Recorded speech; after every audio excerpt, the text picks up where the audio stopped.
जय माता दी, हर हर महादेव। एकादशी 19 मई की है। 19 मई की जो वैशाख मास की एकादशी है, के विषय में ही हम आज आपको कुछ उपाय बताएंगे। शुक्ल पक्ष की इस एकादशी को कहते हैं। भगवान श्री कृष्ण से धर्मराज से पूछा, महाराज वैशाख माह की शुक्ल पक्ष की एकादशी को किस नाम से जाना जाता है? इसका महत्व क्या है? इसका व्रत हमें कैसे करना चाहिए? भगवान श्री कृष्ण जी ने कहा, तुम्हें यहाँ पर एक पुरातन कथा सुनाता हूँ। शुक्ल पक्ष की वैशाख मास की एकादशी को मोहिनी एकादशी कहते हैं। त्रेता युग में जब भगवान श्री राम युद्ध हुआ, भगवान श्री राम ने एक दिन वशिष्ठ से अपने कुल गुरु से पूछा, पिता के वियोग में कि मैं अधिकांश में दुखी ही रहता हूँ, मेरे मन में भी अशांति ही रहती है। मैं ये जानना चाहता हूँ मेरे मन को सुख और शांति कैसे मिलेगी? पहली बात। दूसरी बात भी, क्या नियम और क्या व्रत में ऐसा करूँ जिससे मेरे मन को शांति प्राप्त हो?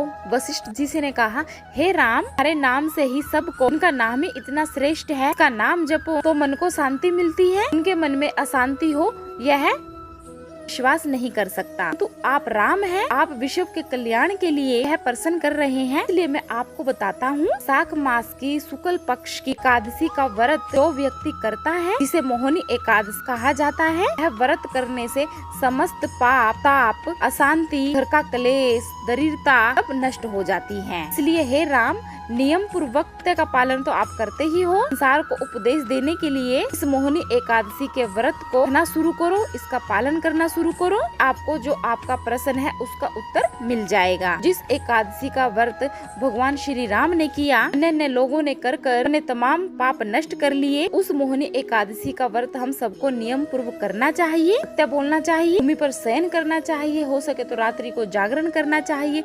नियम पूर्वक हमको व्रत करना चाहिए।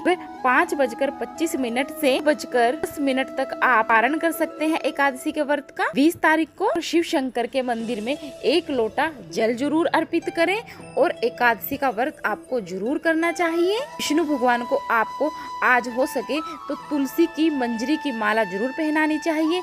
एकादशी संडे के दिन पड़ रही है तो हमें तुलसी को तोड़ना नहीं है, तो इसलिए आप एक दिन पहले तुलसी जी के पत्ते, तुलसी जी की मंजरी को तोड़कर रख लीजिए और कल आप विष्णु भगवान को कहना को आप तुलसी की मंजरी पहना सकते हैं, यानी कि तुलसी की मंजरी की माला पहना सकते हैं। इससे आपके घर में सुख, शांति और समृद्धि बनेगी। तो ये थी छोटी सी जानकारी। वीडियो को लाइक करें, चैनल को सब्सक्राइब करें, कमेंट में ओम नमो भगवते वासुदेवाय नमः की हाजिरी जरूर लगाएं।